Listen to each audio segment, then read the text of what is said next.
For the second game in a row, the Toronto Maple Leafs don't show much prowess on the offense and this time lose 4-1 to the St. Louis Blues, a team who coming into the game was 1-3-2, has not played well this year. Their goalie, Jake Allen, has been horrific this season. And they come in to Scotiabank Arena and get the victory over the Toronto Maple Leafs. Look, Leaf fans, you go back to the Pittsburgh game, the Leafs have one goal in 6 periods. So, yeah, this is what happens in an 82-game schedule.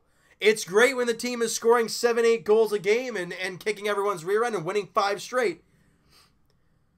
But when it comes to these tight games where you can't score that many times, can your defense and your goaltending hang you in there? Freddie Anderson, guys, he did make some big saves in the game. However, was not all that great. 3 goals on 21 shots.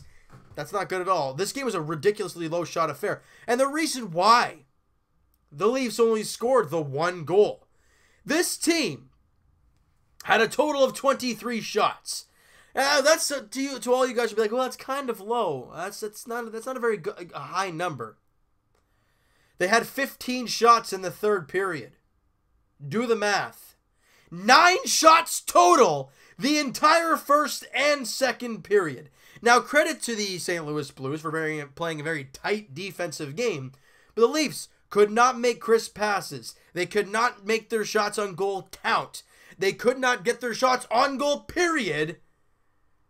And they just couldn't get the job done. They went down 3-0, guys, in that second period. Rob Bortuzzo fires in a shot. It gets deflected by Travis Dermott's stick and finds way 5-hole on Freddie Anderson. Then Zach Sanford cuts to the middle, beats Freddie. I think it was like under the glove or under the block, somewhere like that.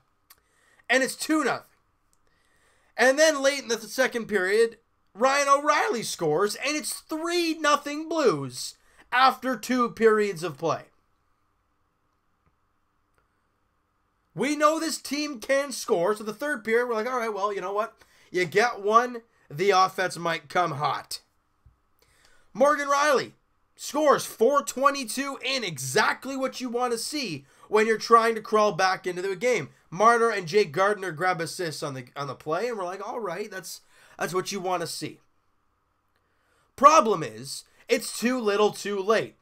You know, you get Jake Allen, who plays a very good third period, other than that 1 goal on Morgan Rielly, and wins the game. Ivan Barbashev scores the empty netter. It was a shorthanded goal. The Leafs actually, I think, if I'm not mistaken, had the power play and the empty net, but they score, and that's the game. But guys, like I said in the Pittsburgh game, like I've said in previous videos past, this game here is just game 9 of 82. That's all it is. Does it suck to play on a Saturday night and not look good whatsoever and lose to the St. Louis Blues in Tyler Bozak's return? Very emotional for him. Hardcore Leaf fans, very emotional time. But a great job by Tyler Bozak. A great time. 9 seasons with the Toronto Maple Leafs in blue and white. And he comes back and he gets a victory against his former club. Does not pick up a point, however, but gets the win for his team. When you have a total of 9 shots after 2... Look, I can be angry with the Leafs for that. However, the St. Louis Blues didn't have much offense going. They only had 13 after 2 periods of play. The problem is, they made those 13 count, and at one point, Freddie Anderson got 3 goals on 13 shots. That's not good. At all. So, but this is the great thing about the sport of hockey, guys. And as much as I'm a Leaf fan, I have confidence in this team that they will bounce back and they will have a good game nonetheless. But now they have some time off. And you guys can say all you want about the Leafs, playing a lot of hockey lately. You know, after this game today, that's game 9. Has anybody... I'm just looking here. As of right now when I'm uploading this video, nobody in the NHL has played 9 games yet. I see a few 8s, and I see quite a few 7s and 6s. Tells you how much hockey this team has played. Now, I'm not putting onus on that the way this team is playing right now, because I'm not going to do that. after 2 very tough losses and the offense goes ice cold, the Leafs have some time to reflect and some days off here. They have Sunday off, they got Monday off, they have Tuesday off, and then they are in Winnipeg taking on the Jets on Wednesday night at 7 o'clock. Obviously, the Matthews-Laine conversation's always going to come up during that matchup. But then after that, the Leafs don't play Thursday, they don't play Friday, and they don't play till Saturday. So from a week today to this time next week, the Leafs only have 2 games where they've been used to having probably about 4. They have some time to figure things out.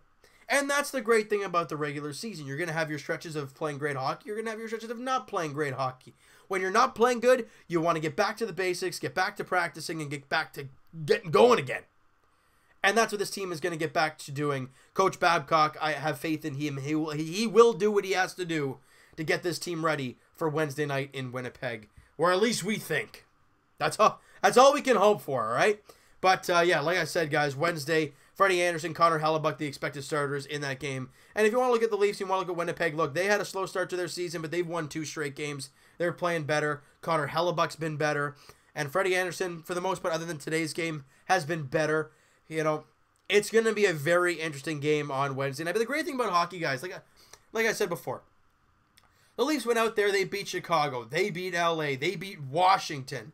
You know, they beat those, with the names that they are, they beat those big teams. And then you face St. Louis, a team who has not been playing very well and haven't really found the chemistry yet. And you play a terrible game. It happens. Chicago lost their high-flying offense, lost 4-1 to the Arizona Coyotes a couple days ago, who hadn't scored a regular, even strength goal this year coming into that game. So, it happens. But it's how you rebound and how you play in the next game that really shows true colors of your team. Now, this is a big test on Wednesday night. You got a team that is arguably cup favorites, or arguably finals favorites for that matter. Excuse me, guys. A little cold outside. I was out there not too long ago, so got a little stuffy nose from that. But it's going to be a dogfight. They have a high-flying offense. They got hard physical defense, and they got a pretty darn good goaltender in Connor Hellebuck. We're just going to have to wait and see. Guys, this is going to be a roller coaster of a season. Not saying this team is going to give us a roller coaster ride, but it's 82 games. There's going to be its highs. There's going to be its lows. Hopefully lower, not as bad lows as there is highs, of course. But guys, this team is 6-3. Is there really? You can't panic after that.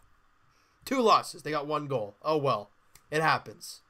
Yeah, the team has great offense, but you got to expect that they're going to slump at some point. They are right now, but it's how they get out of it that really shows this team as a whole. All right, so you know what, guys? That is going to do it for this one. You guys enjoyed this video, and you guys did not enjoy this game whatsoever today. Smack that like button. Do appreciate that. Hit the subscribe button if you guys have not already. Comment down below what you guys think of the game. What'd you not like about today's game? Look, everything did not go the Leafs' way. Like, I'm not blaming anybody. I'm just saying the Leafs did not play well whatsoever. When you have a total of 23 shots and 9 shots after 2 periods, you were, -4 in the face-off dot. The Leafs did not score on the power play. They were 0 for 4. You know, they just did not play a good game today. I want to hear what you guys have to say about their play and what your expectations are moving forward for this team and how you think they're going to do Wednesday against the Winnipeg Jets. All right, and Evan and I will talk to you guys not this Saturday, today, next Saturday, podcast edition. Link is in the description for the podcast channel and for the podcast itself on iTunes, guys. Twitter is also down below. Follow up, send me a DM, do all that great stuff. And I will talk to you guys, when will it be? I guess it'll be not so far from now. Raptors edition as they beat the Washington Wizards without Kawhi Leonard. We'll talk about that in a little bit. And as for the Leafs, guys, Wednesday they take on the Winnipeg Jets. In Winnipeg, 7 o'clock puck drop there. Just a heads up, me and my girlfriend are going on a vacation this week. So, this video, the next, I guess, just the one Leaf video, just Wednesday's Leaf video will be uploaded in the hotel. There will be a few Raptor videos in there as well. I'll come back Friday night. So, it is going to be a different scenery, I guess, for the next week for all of you guys. I apologize in advance for that, guys. Friday night, though, we will be back doing in our regular spot. I can guarantee you guys that. I apologize in advance. But, like I said, we will talk to you guys Leafs edition Wednesday night as the Buds, they look to get back in the win column and get back to doing what they know how to do, score goals against the Winnipeg Jets. It's not going to be easy, but this team can do it, and we have seen them do it. We're going to have to wait and see how it all goes, though. We'll talk to you guys then.